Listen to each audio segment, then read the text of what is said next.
Okay, hi everyone. My name is Yimeng Yuan, and I'm currently a junior at West Ranch High School. Today, I am here to interview Miranda Lee, who is a rising freshman at Stanford University, majoring in math, theater, and science, technology, and society. Welcome, Miranda. Hi Um, everyone. can you please start off by introducing yourself, such as some of your hobbies, your high school, college majors, and fun facts? Hi everyone, I'm Miranda Lee, and my high school, I'm from Sarah Kane School, and my hobbies are theater, marine activities, and some other activities that we will cover later. And then my my majors, is that what you said? Yes. Okay. So I applied for Stanford to three majors because you can select three majors. I selected math, theater, and STS. Okay, thank you so much. So let's get started with the questions. Our first question is, why did you decide your major, or how did you decide your major? Um, I think for math, I just liked math since high school, and because I did a few activities surrounding the subject. So I was like, okay, I'll do math.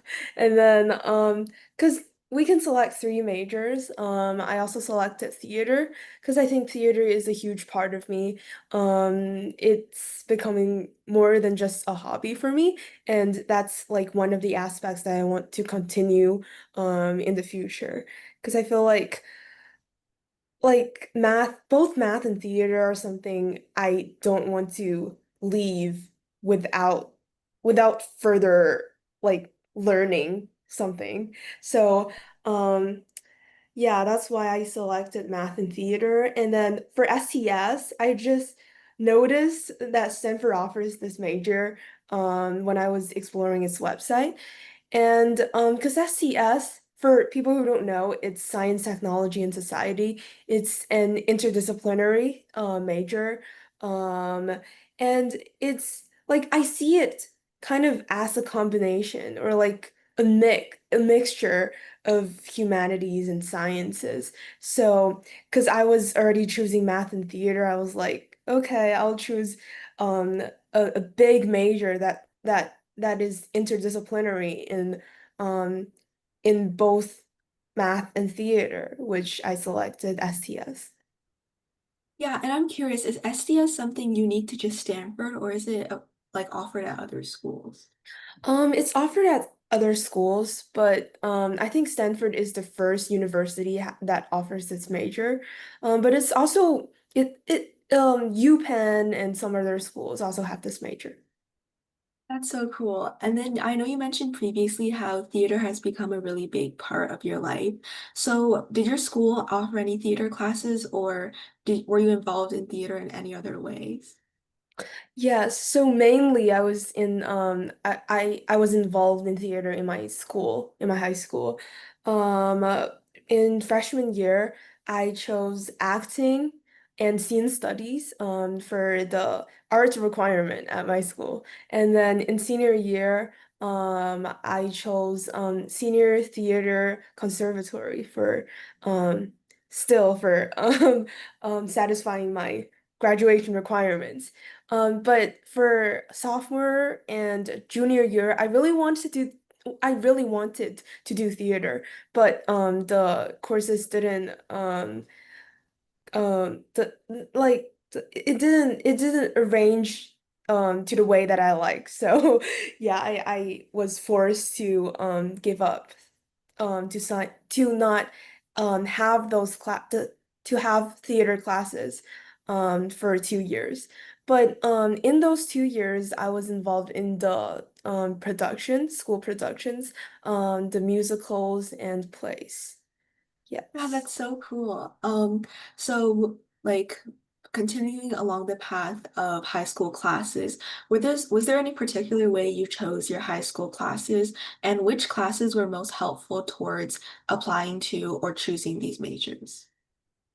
Okay. Um,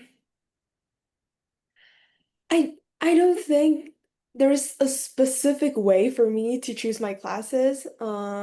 Maybe there is a way, since like sophomore or junior year, but definitely not freshman year because I know nothing back then. Um, but like in freshman year, my rule for choosing classes is just choosing the classes that I find interesting. Like the names sound interesting, except like the required classes. Other than the required classes, I took um acting and competitive math. Yeah, I think competitive math is definitely one of the um one of the most influential class that like affects my major. Um, I chose competitive math for 4 years.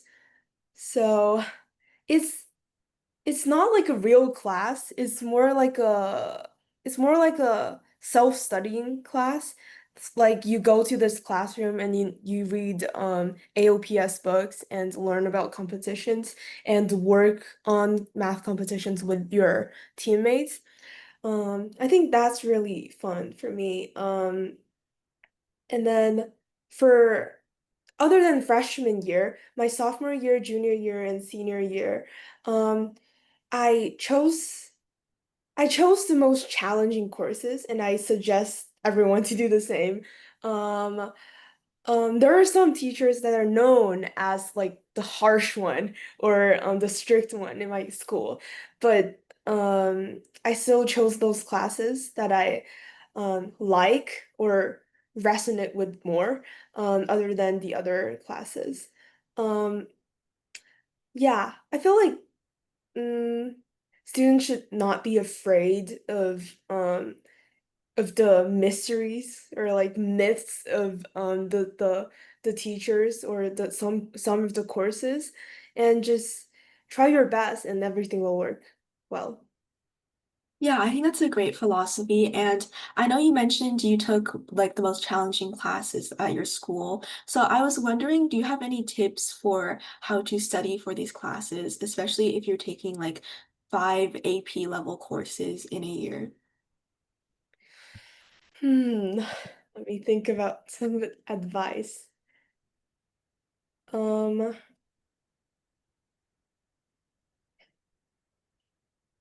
I think it's a great way to work with your friends, to work in a group and to talk about like problems and even sometimes teach your classmates um, some some some tests or some problems. That will help you understanding, that will help them understanding, and communicating with each other um, will make the knowledge gap less. Like if there's some gap in your learning process, um you can you can you can kind of like fill it through working with others. Yeah. Yeah, I think that's a great tactic. And so moving on to your extracurriculars, what extracurriculars did you participate in and which ones were the most beneficial? And then also, how do you find these opportunities and apply to them and make sure that you remain competitive and ensure that you get into these like really competitive extracurricular activities? Mm, okay. I don't really think my extracurriculars are that competitive. I didn't think about competitive as well back then. Um, I think one of the most influential activity for me is math research. I found this opportunity by cold emailing many professors after reading. Like that was I started this research after Cosmos, a summer program, and my Cosmos program was focusing on physics, especially particle physics and cosmology. And then because of this uh, about particle physics, I was wondering about like I want to explore more on the Standard Model and And then I want to know the math aspects of the standard model because the Cosmos teacher wouldn't teach us because he thought it's too hard for high schoolers to handle. But I was very curious, and after reading many articles, I reached out to some of the professors in some universities, but none of them replied. And then I was like, okay, then I'll reach out to the PhDs under the professors. And then some of the PhDs are glad to help me. And then one of the PhDs was very interested in my work, and then he agreed to like help me with my research. So yeah. So one suggestion is when you cold email professors, there's the very high chance that they won't reply. But reach out to the PhDs. They have much more time in general, and they are usually more glad to help. Yeah. And then other than math research, what did I do? Hmm.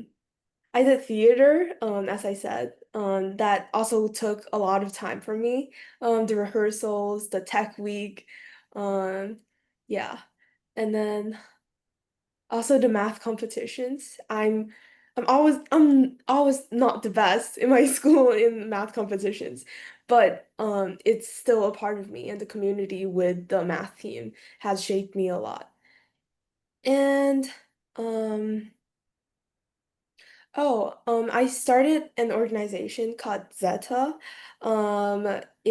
We focus on producing picture books um that's talking about STEM concepts with a female orientation or like and with a storyline.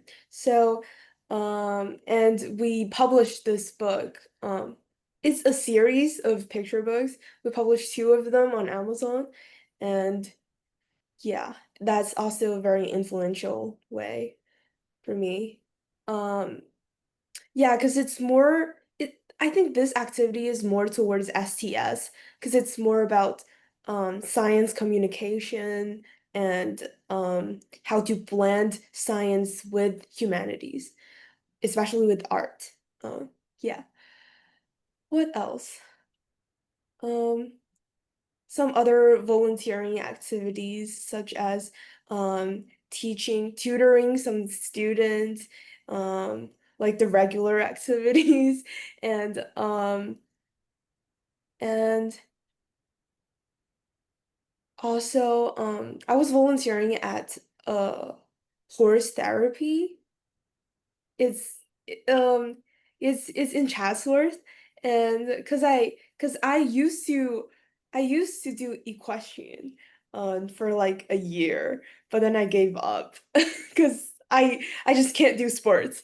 And then but I still like horses. So I was like, okay, I'll do volunteering for um the horse therapies. Because I find them pretty meaningful. I went to a festival. I believe it's only for disabled people. They are able to ride on the horses, and um, the volunteers take the horses and help them on um, getting on to the horses and some other management. So I find that pretty meaningful. Yeah, that's mostly all of my activities. Yeah. Yeah, I think those are so cool, and I can definitely tell you're really passionate about a lot of different things, and it really shows through your extracurricular activities. Um, I was wondering, going back to your first point about cold emailing professors for research opportunities, how do you choose which professors to cold email, and how do you find their contact information? Um, okay. So cause I have an interest, like I have an focus for my research before reaching out to the professors or the PhDs. So um as I said, it was about the math aspect of the standard model. And it's more towards differential geometry. So I reach out to some other schools, but I remember UPenn because that's like the PhD that I ultimately worked with. Um, Most contact information are found on the website, on the university staff or faculty website, and they also have their research interests listed and their research papers listed. So, yeah, that's basically all the information. Okay, yeah, thank you so much. And then obviously if you're going to Stanford, you're really smart and you probably got accepted into other colleges as well. So I was wondering what other colleges were you accepted to, and then how did you ultimately choose to go to Stanford above all of these other colleges? Okay. Stanford has been my dream school for many years. So, honestly, like if I got accepted to all the colleges, I will still choose Stanford. But I didn't. So I got into UC Berkeley, UCLA, and all the UCs except for UC Irvine. It waitlisted me. And I also got into Harvey Mudd and some other schools that I don't really remember. But I also got a lot of rejections, so that's okay. Stanford was the last like result for me. And before before Stanford, I was like ready to go to UC Berkeley or like Harvey Mudd. But yeah, Stanford gave me a shock. Thank you, Stanford. But okay. Um, I'll talk about why I choose Stanford. Like why Stanford has been my dream school for many years. First it's because of its um geographical like its location. It's in the Bay Area, it's in California. I like California. Um and that's also the reason why I didn't apply to the New York schools, the schools in New York City. I didn't like the its location. It's too noisy for me. And then also for Stanford, because I go to a lot of students' forums, and I suggest people doing that as well. To go to their students' forum or to talk to their current students or alumni. Um, yeah, in their student forums, I really learned a lot about Stanford students' culture and um, how how how this learning environment is. And yeah, the current students also told me uh how how easy to reach out to the professors at Stanford, which is very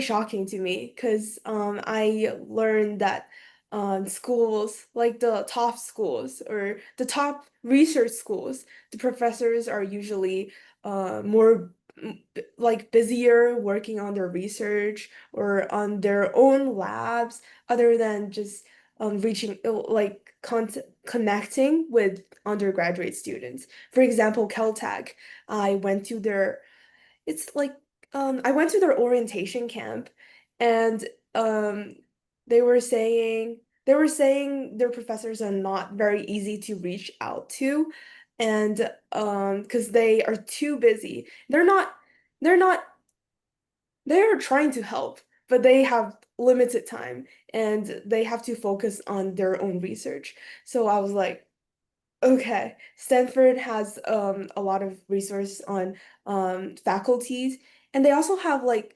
seminars on especially for example, the introductory seminars.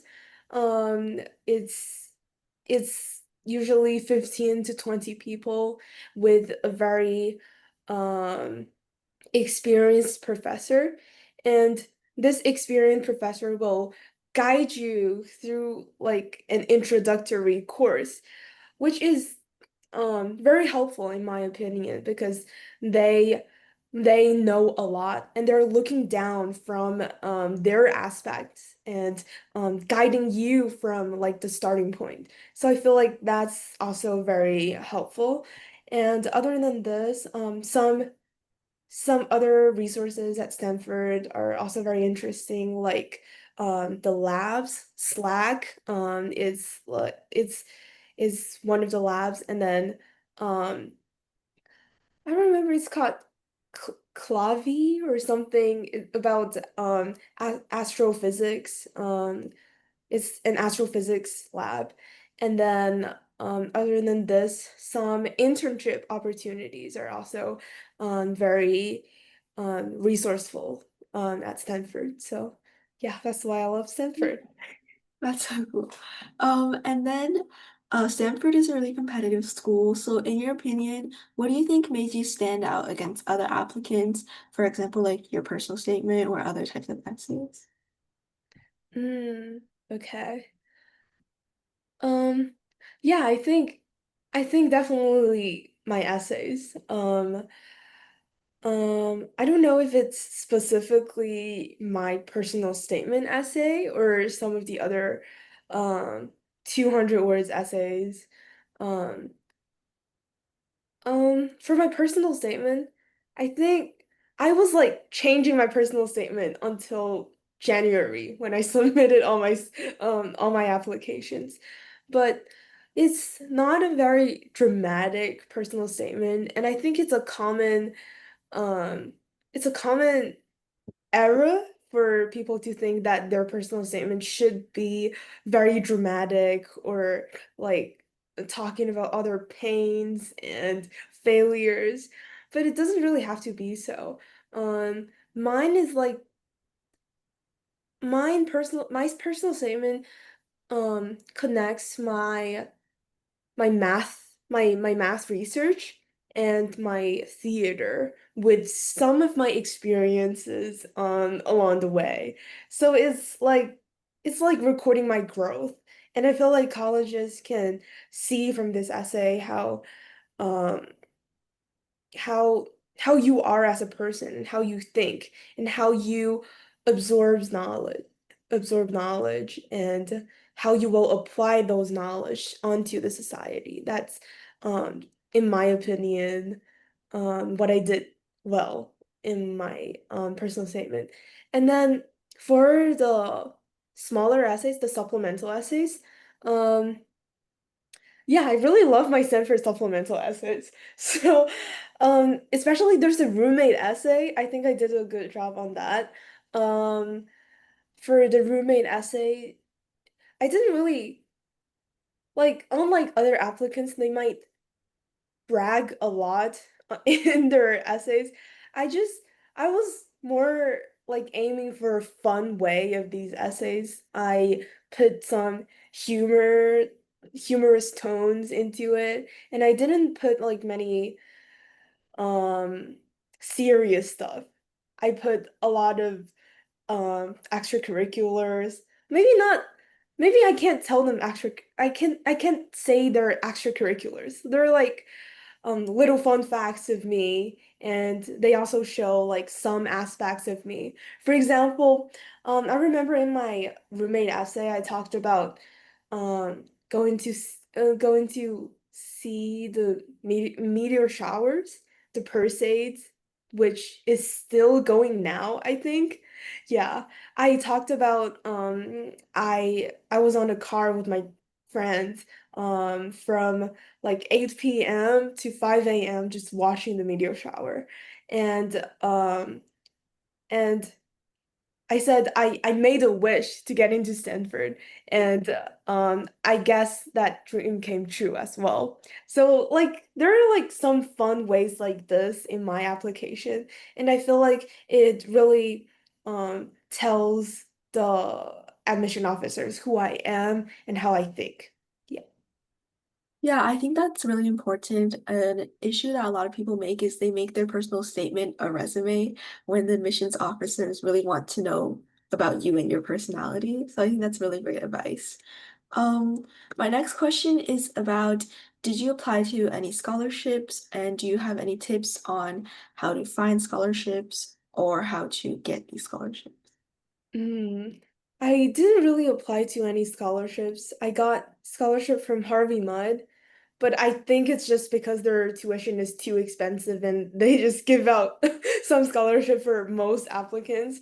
Um, but yeah, I kind of regret not applying for scholarships, honestly. But at that time, I was kind of burnt out with the applications. So yeah, I was done with essays, so nope. Yeah, so I know you didn't apply to any, but would you recommend people apply for Yes, scholarship? definitely. If you have time. Yeah. Okay, thank you so much. And then my next question is about SAT and APs.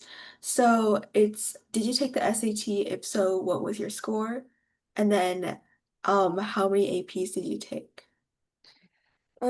I took SAT and my super score was 1570.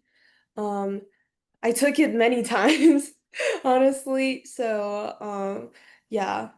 But the last time was August, the la last August, and yeah, things just worked out. And I took 14 APs, I think. But my scores weren't that good. Like I don't have odd fives, mostly fours. So yeah, but I took them in my at my school. So, Yeah, so on the topic of APs, what was the most challenging one you took? And then what are some tips for preparing for like these standardized tests? hmm, um, okay. The most challenging one, in my opinion, would be AP Lit. Yeah, AP English Lit for me for my senior year.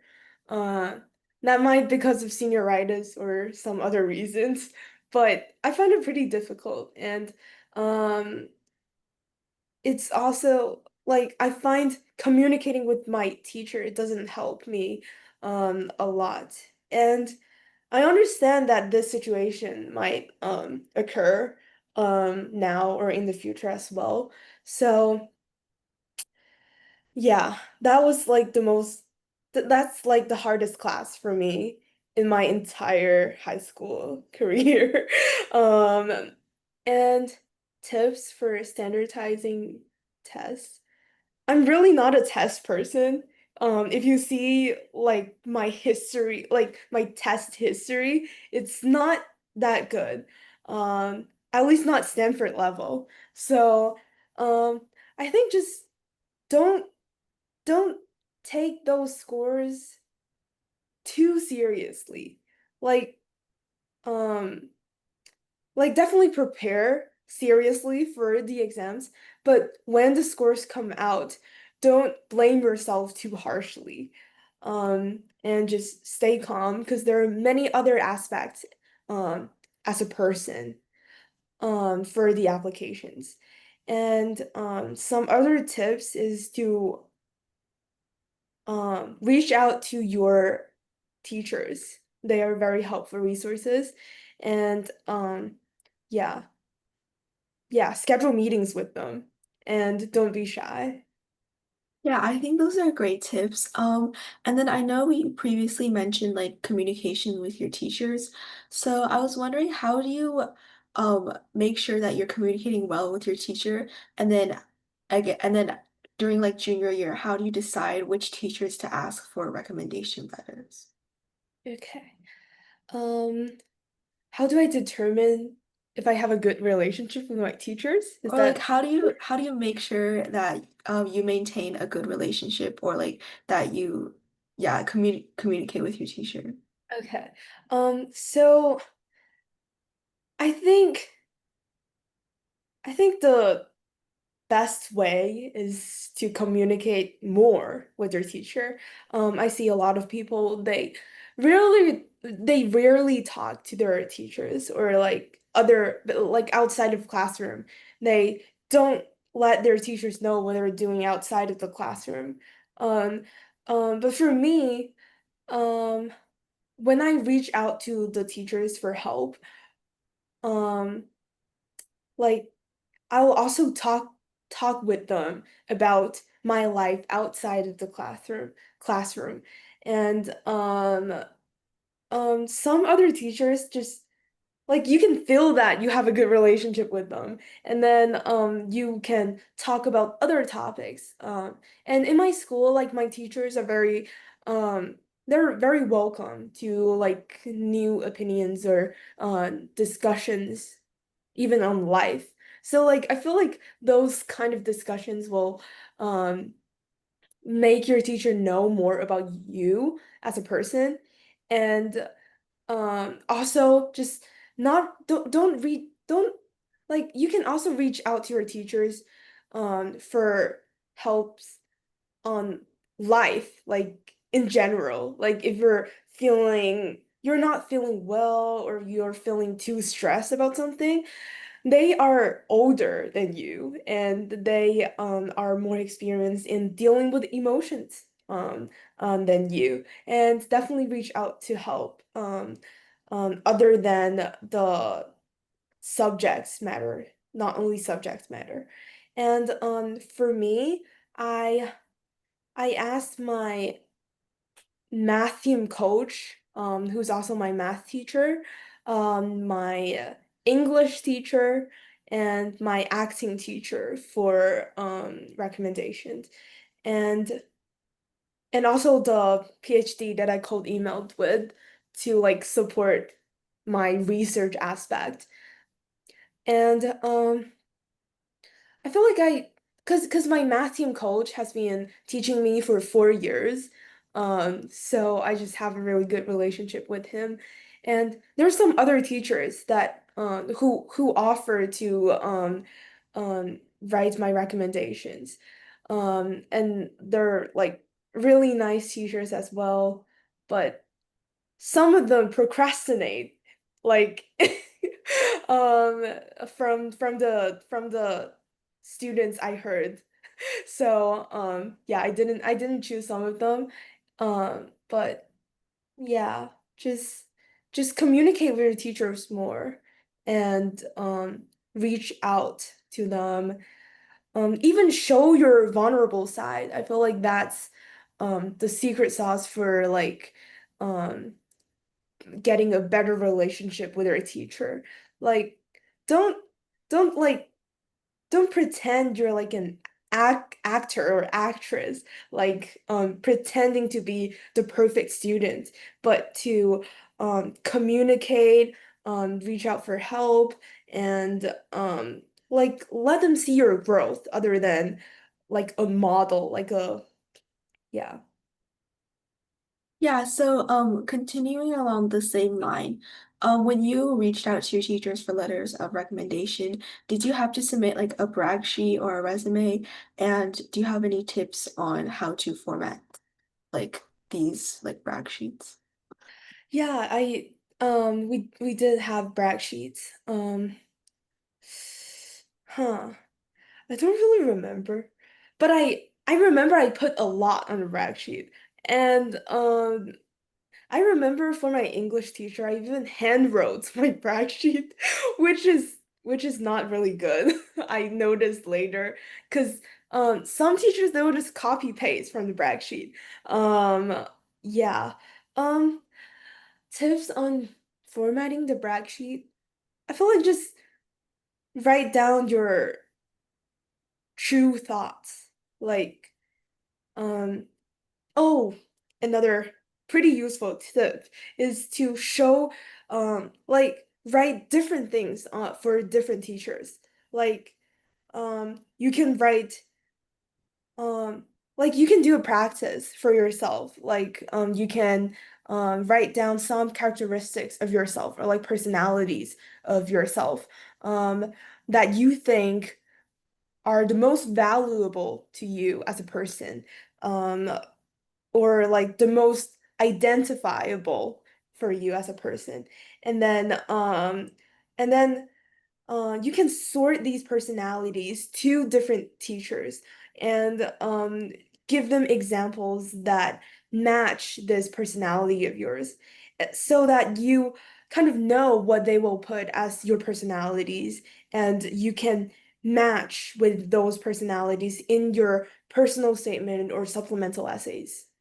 Yeah, that will make a more like a more, how to say this?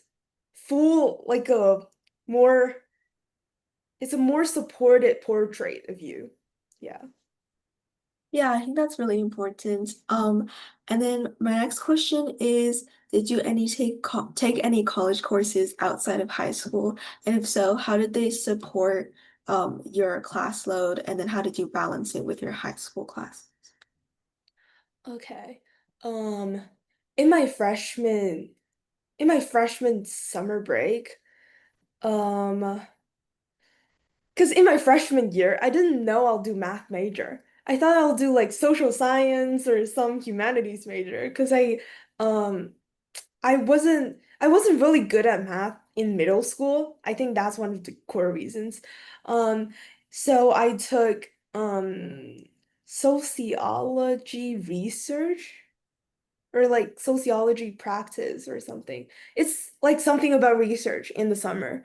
And I took that class realizing I don't like social science. But some of the ideas in the class about research really helped me in my future research. Yeah. Um, and yeah, this is also a suggestion to like focus on the thing you like now. And for like freshmen and sophomores, there's a lot of time for you to explore. And many things just come together, like the sociology research, although it didn't seem to help me at the time, but it really builds to my research skills in the future. So yeah, just explore freely and explore to something you like.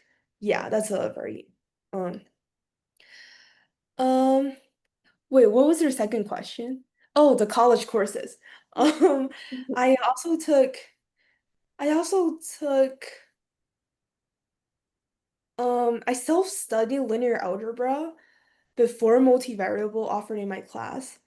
And then after multivariable, I or like along with multivariable, I could for because for the math research, I need to learn more about math. So I also self-studied differential geometry for like most parts, and then topology for a little bit, not theory, some parts of it, and some mathematical physics to help my research. So I read a lot of books, a lot of math textbooks, and other than this, yeah, in my senior year, because my school doesn't have any higher levels than multivariable calculus. So I took real analysis and modern algebra on um Stanford University level online course um as like a supplemental to my Sarah Canyon high school. Um yeah, how do I balance those? Um I feel like I feel like on this Stanford, I'll just call it ULO because it's the abbrev for the college course. I feel like ULO is just another math class for me, and um, for anyone doing math major, I really recommend doing real analysis on ULO. It's a really fun class, and the instructor is also pretty clear, and if you have the fundamentals of um Calc BC, you're able to handle that class, I think, usually. It teaches you a lot about writing math proofs, and I feel like I balance it because I really like the content of this. But then for the modern algebra for the second semester, it's really hard. Um I don't really recommend it if you don't have very strong background in math proofs or and linear algebra actually. And it's a very different aspect of math than what I have been learning. Um, but it's also generally pretty interesting for me. I think the key to balancing stuff is your passion to the content you're learning. Yeah. Yeah, I think that's really important. And then our last question before we open it up to audience questions is there anything you would have done differently in your application process, such as like time management or like rephrasing some essays?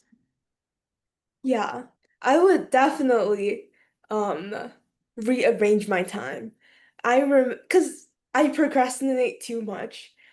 So I was writing my personal statement since like starting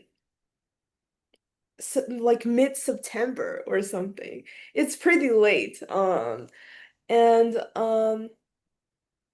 then for the other supplemental essays, I didn't realize how many there are. And I didn't really have a very certain school list until the last minute. I was like, okay, if I don't finish this essay for this school, I'll not apply to this school. So it's really bad. Um, um, yeah. And yeah, just don't procrastinate and arrange earlier. I remember I had to write 47 essays from Christmas to January 5th. So that was a lot. Every day I would just woke up writing essays and then sleep. So it's pretty bad. Don't follow. Yeah. Um yeah, I just didn't listen to the advice from the students in the previous classes. They told me to like arrange or like give yourself a Google Sheet to like keep track of the deadlines and the amount of essays you're writing. Yeah. Oh, great. Thank you so much. We have 15 minutes left for audience questions. So if anyone has any questions, feel free to raise your hand. I think there are two already. Oh, really? Yeah. Um, Oh, direct message. you can go ahead and like read them out loud. And then- Okay, question. How should a student plan for his or her study at ninth, 10th, 11th, 12th grade? Or what should be focused at each grade? Okay, good question. Um, um, I think at ninth and 10th grade, it's very important to explore, as what I said. Um, in ninth grade, you really don't have to have a career focus or like a major focus. I didn't know I will major in math back then, but just choose what sounds right to you and don't don't think about college applications too early. I feel like that's the common false mindset for most people. Um yeah, just do what you like and trying to explore a little bit. I even did speech and debate for like a month in the ninth grade or 10th grade. I don't remember. But yeah, that made me realize I don't like politics, nor like speech or debate kind of stuff. So like feel free to explore and then also feel free to quit because the choice is on your hand and you can always drop it or get it back. Like yeah, ninth grade, 10th grade is like you have a lot of freedom. And then junior year, honestly, um, if you have like a focus from exploring, you can um hold on to this focus and then do something deep about this field of study. For me, I did math research. My math research started from sophomore year, like mid sophomore. Yeah, yeah, like starting mid sophomore year and then junior year, senior year. So yeah, like dig in deeper. for your field of study. And then for 12th grade, you can continue to dig deep or make your make your influence larger and wider. Like for my organization, I gained more people since junior year and senior year, and we published the book. So it's like widening the influence of my organization. So yeah, so basically in summary, it's from ninth grade to 10th grade, it's exploration stage, and then for 11th and 12th grade, it's like digging deeper. Yeah, but that makes sense. Okay, next question. Wait, can they only direct message? Or like they're just Um, direct messaging me? they Okay. they can also type in the big chat, but you can go ahead and just read them out loud, I think. Second question, what make you outstanding to be accepted by Stanford? I think I answered this question, did I? Okay. Yeah, but to answer again, I guess, I think it's because of my essays. Yeah. And if you want to know more, go back to the recording. Okay. And then sounds like you have a very packed schedule. How did you manage the second language requirement in your schedule? Any tips and tricks? Also, what motivated you to research what you did? Okay. So I did have a very packed schedule, but I still procrastinate a lot. But like personally, I don't have to sleep a lot. So, that's like the advantage for me.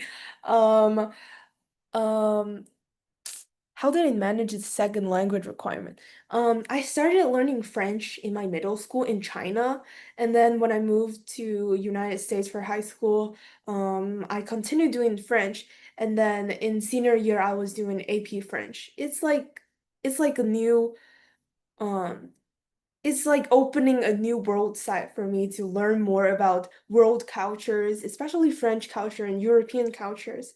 And any tips? Huh. My French teacher was really good. So, um, so I find French class pretty interesting. Although sometimes I'm pretty sleepy in those classes. Um, yeah, but any tips? I don't really have any tips with language. Just, um, just try to be passionate every class and be open to new ideas or new like it's an opportunity to learn more about other cultures. And I like to learn more about cultures and generally I like to learn about everything. So yeah, just have an open mind, I think. Um, what motivated you to research what you did? Um, the Cosmos program, the summer program at Cosmos, about particle physics, it motivated me to research on math. So the standard model is the fundamental particles of the universe that forms universe. You might heard about bosons, the Gauss particle, or the quarks, and yeah, some of those things. I found really interesting. So, um, yeah, and then I want to explore more on the math a aspect of it. That's why I did my research. And I also did some other research on like combining arts and STEM. I did something with Shakespeare sonnet because I really love Shakespeare and then really kind of like and about my research focus on differential geometry, I kind of connected um Shakespeare sonnets with differential geometry or the topological structures. So I did like a fun project. It's not like a very serious research paper or something, but it's a light research paper. It's a fun one about analyzing the topological structures on Shakespeare sonnets. So that's pretty fun. Um yeah. Are there any time management strategies you would recommend? How important was leadership and community service compared to the other parts of your application? time management strategies. Hmm, that I'm really bad at. Um, oh, someone's raising a hand. Sorry, I'll answer this question. Um, um, in time management, I really don't think I deserve to give you any tips for time management because I'm really bad at time management, but I get everything done. I just risk my sleep. So, um, but some other strategies that I see from my classmates, from one of my one of my best friends who's going to MIT a few years ago, she has a really good schedule. Like her habits are so good. Um she wakes up at 6 to 7 and then she goes for a walk, like just going for a walk, and then she'll be awake for the rest of the day, staying energetic. And then she also does figure skating. After figure skating, um she'll just get her work done before having fun or before procrastinating or doing any extracurricular works. Well, I do the same, but no, I do the entirely opposite. So I kind of procrastinate first and then do the stuff that I should do. But yeah. I think it's also very helpful to write down lists. Um a to-do list and to rank the most urgent things on the top and then the not so urgent things on the bottom. So like just filling out that sheet will make you realize how many things you have to do, and yeah, just do them one by one. Yeah. Hmm. How important was leadership and community service? Huh. I think I think they're equally important. Um, I think some things are leadership and community service. I'll just sort them to one category. They're kind of as one category for me, leadership and community service. And then also your passion to one specific area, that's also a huge part in your application. I would even say that your passion is weighing even more than community service and leadership. If the leadership and community service are also focusing on the field you like and the field you're applying to, then just that's good. And they're just all together, like as a chunk, not like weighing one by one. But if you force me to weigh those aspects one by one, then I would put the passion on on the top.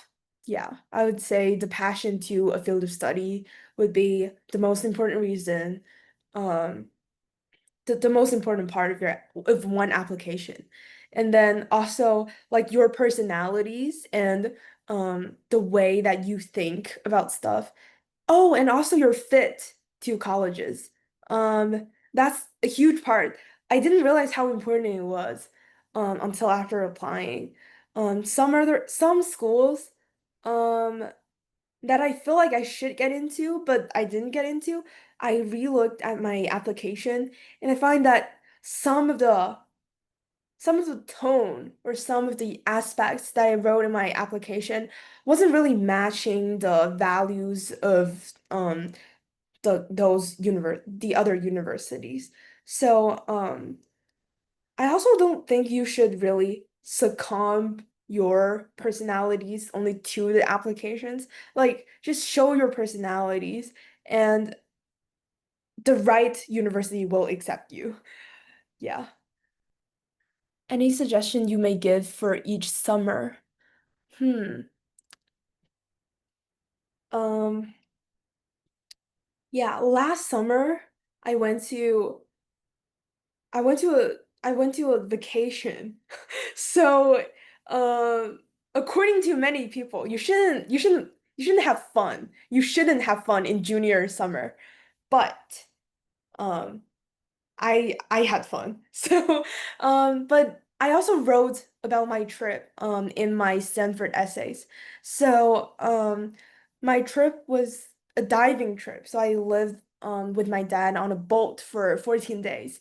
And it's like diving every day with dive masters and some other crews and some other mates with some other divers. We were on the same boat on Komodo Island, which is around Indonesia. So I feel like it's not it's not necessary for people to go to summer programs. Instead, just do what you like. Do what you like and have fun with those things. Because if you have a good eye and you have an accurate eye, you can see many philosophies from different things, and you can learn different things from um just just simply vacations or anything else. Um, you don't have to learn solely from a program. You can learn from life, you can learn from trips, you can learn from your family, you can learn from daily lives. And that's all acceptable in applications. And I would even say it's less cliche than the other people going to the summer programs or like only writing about those programs. So yeah, just have fun. Sometimes go to summer programs. Like I'm not completely telling you to not go to summer programs, but like Cosmos means a lot for me. To like explore your major when your high school can't offer such like specific track. So yeah. Um, do you put any sports in common app? No. I hate sports. I went to I participated in the tennis t team in freshman year, but I quit. I quit sophomore year, but I didn't put it in my application. Because sophomore like freshman year is what I said as exploration. I did explore, but I hate sports, so I didn't put it. Um, did anyone help review my college essays? Yes, my school counselor did review my college essays. And what part of the application took the most time? Essays. Essays took a lot of time. Appreciate you sharing your vulnerability with AP Lit. Now knowing the result that you have, are there any AP courses you felt were not necessary? Could just take the regular class. Hmm. Now knowing the result that I got accepted to my dream school, I still don't know why I got in, so I can't really say if any course is not necessary. Um, I would, I would honestly say if you're suffering in this class, don't take it, drop it. If it's taking too much time, from you, don't take it. Um, yeah. Well, my AP Lit. Because my teacher didn't really grade anything until very late, like at the end of semester. And I had a pretty solid grade, um, like until at the end of the semester.